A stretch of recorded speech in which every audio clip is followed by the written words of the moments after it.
بھائیوں، پہلی بات تو یہ ہے کہ دیکھیں، ہماری زندگی ہو یا آپ کی زندگی ہو، دونوں کی زندگی اگر توحید خالص کے مطابق اور سنت نبوی کے مطابق گزر گئی تو یہ زندگی کامیاب ہے۔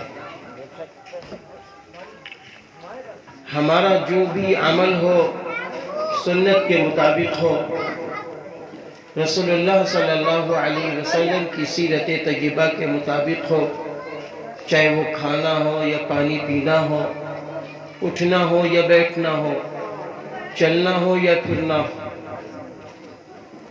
مجھے ایک واقعہ یاد آتا ہے کہ حضرت جنید بغدادی رحمۃ اللہ علیہ کے پاس ایک صاحب تشریف لائے، کہنے لگے حضرت میں آپ کے ساتھ رہنا چاہتا ہوں، آپ میرے پیر ہیں۔ تو تقریباً وہ 10 سال رہے، 10 سال رہے،